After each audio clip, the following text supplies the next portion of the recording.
P. Diddy, also known as Sean Combs, is currently facing serious legal challenges. He is under federal charges that include sex trafficking, racketeering, and related offenses, with his trial set for May 2025. The charges stem from allegations that he exploited his influence and resources over many years to coerce individuals, including minors, into compromising situations at various events and parties he hosted, aka the freak-offs. You know what I'm talking about. Diddy's defense team has denied the allegations and he has pleaded not guilty. His lawyers also unsuccessfully appealed for bail, which was denied on the grounds that he could pose a threat to the community if released prior to trial.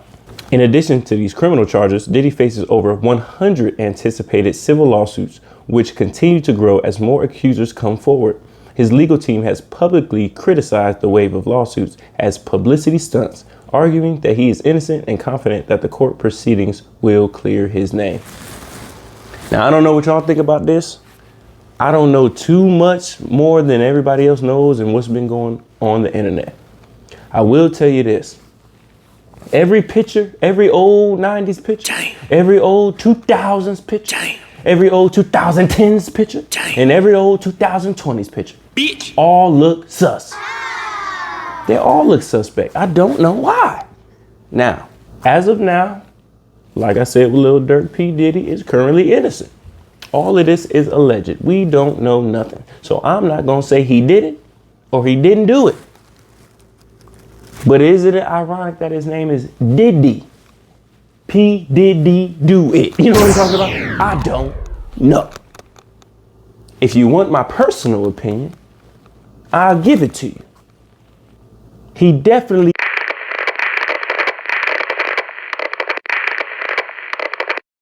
Diddy been diddling since diddling was DIDDhe. You know what I'm talking about? But it's okay. That's just my opinion right there. But like I said, all of this is alleged. P. Diddy has been known to throw some of the best, I'm talking about the best parties that a party has ever seen. You know what I'm talking about? One of his parties, apparently, allegedly, according to the pictures, he had a 1,000-foot bed or something like that. The bed was like from here to there. I mean, the bed took up a whole room, like a whole master bedroom. This was like an Alaskan king times 10. You know what I'm talking about? I mean, Jesus Christ.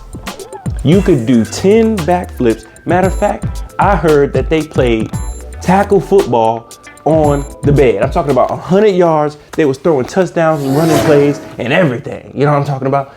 That's how big the bed was. You can literally host an NFL game on Diddy bed. Pause. You know what I mean? Now, these other civil lawsuits that's come about, 1,000 people talking about Diddy did this, Diddy did that. The thing about this is I do not like when people just come out of the woodworks once they see somebody else take the initiative to file their lawsuit. Now people just coming out like, come on, man. First of all, where is your evidence? How you just gonna say I did something to you? I don't even remember you. I don't know you. Who are you? You know what I'm saying? And I'm being devil's advocate in Diddy's case. You know what I'm saying? Not saying that he did it or he didn't. I'm just being devil's advocate, because if 20 years from now, 30 years from now, you know what? I'm not even gonna say that. Right now, if you ask me a question about something that happened 10 years ago, I'm not gonna remember. I'm not. I'm really not. Anybody can say anything about anybody. I'm gonna say that again. Anybody can say anything about anybody. Do you have any credence to that? Is there any evidence to that? Let's get to that. You know what I'm talking about? I don't know. But May 2025, the trial's gonna start. I know everybody's been paying attention to the Young Thug trial. You know what I mean? It looks like, seems like he may be getting out. We don't know, but it looks as if he will be. This Diddy trial is they probably gonna make this a whole spectacle. This is gonna be a documentary. If anybody's seen the documentary about OJ on Netflix, it was really good. There will probably be something similar to that about P. Diddy. I'm pretty sure that they're gonna drag this trial out Diddy has a lot of money, so he's going to have the best of the best legal representation. He's going to have like 10 legal teams working on this at once to try to get the lowest possible punishment or reward that he can possibly get, you know? So we will continue to pay attention to this. We will continue to monitor the developments of this. And then I'll let you know what we find out. That's Diddy, you know what I'm talking about? Now, on contraire, something similar happened with the CEO of Abercrombie and Fitch, okay? Abercrombie and Fitch. Y'all used to wear that back in 05, 06. I remember, you know what I mean? Hollister, Aeropostale, okay? American Eagle, you know what I'm talking about? And Abercrombie and Fitch. All right. Now, let's get into this. If you don't know about this story, I'm finna tell you. You know what I'm talking about? Let's get to that. Former Abercrombie and Fitch CEO Mike Jeffries has been arrested on federal sex trafficking charges. Jeffries, along with his partner Matthew Smith and another associate, faces accusations of running an international sex trafficking operation. The charges allege that they used Jeffries' influence to recruit young men under the pretense of potential career opportunities, coercing them to participate in parties across locations like New York and London, where some were reportedly pressured into sexual acts. Many of the alleged victims claimed they were led to believe these events could advocate their careers in modeling, with threats of professional harm if they did not comply. The FBI launched this investigation following a civil lawsuit filed by alleged victims last year, which highlighted a pattern of exploitation at gatherings hosted by Jeffries. The former CEO who led Abercrombie during its peak years is now out on bond awaiting trial.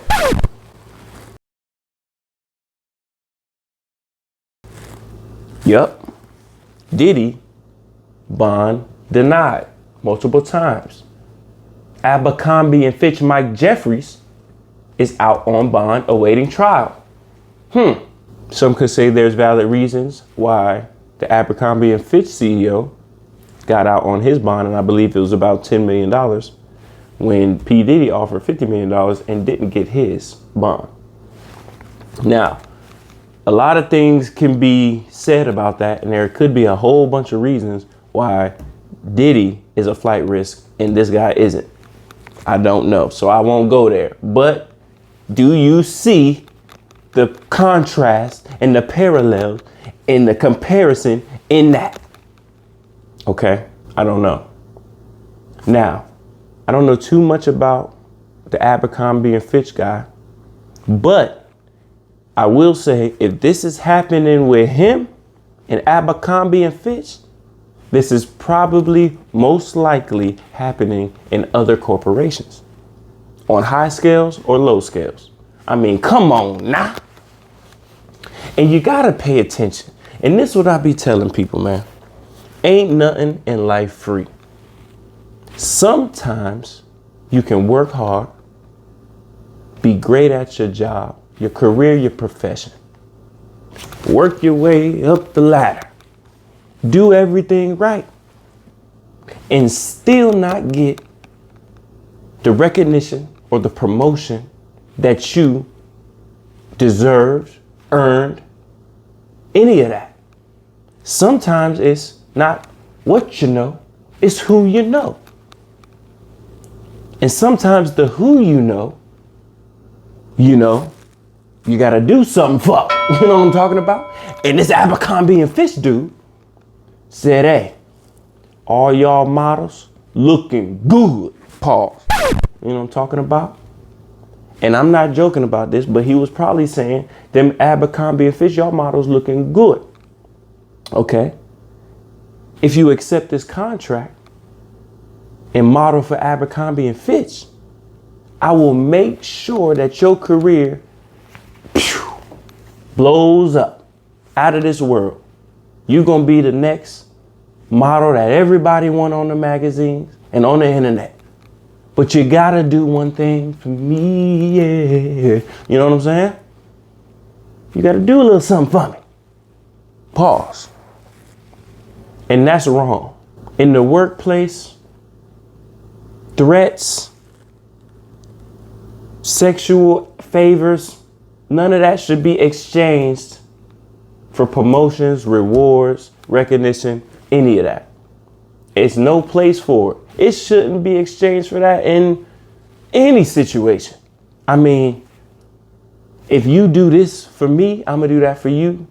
I scratch your back, you scratch mine. Not literally. We don't mean that literally, okay? Dude was scratching backs, okay? Literally in real life. Now, I don't know when this first civil lawsuit was filed. I don't know if it was filed, just off the whim. The person, the alleged victim was just like, look, they finally gathered the money, finally got a legal team and said, it's about time. We got the evidence. I'm ready to sue this guy, Mike Jeffries. Sometimes these lawsuits, civil lawsuits, lead to criminal charges. Sometimes the victims, the one that are brave enough to stick their neck out there, give the other people that this may have happened to, because it is most likely if it happened to you, you ain't the only one it happened to. So this gives everybody else the courage to speak up, speak out, and get the justice that they deserve. You know what I'm saying? Which is nothing wrong with that, as far as, civilly, you definitely got to handle it like, everybody's an adult. They can handle their situations like they want them to be handled, like they see fit. Now, it seems to me like this, and everybody probably knows this. I mean, the internet, social media is making it impossible to do anything to anybody, with anybody, without somebody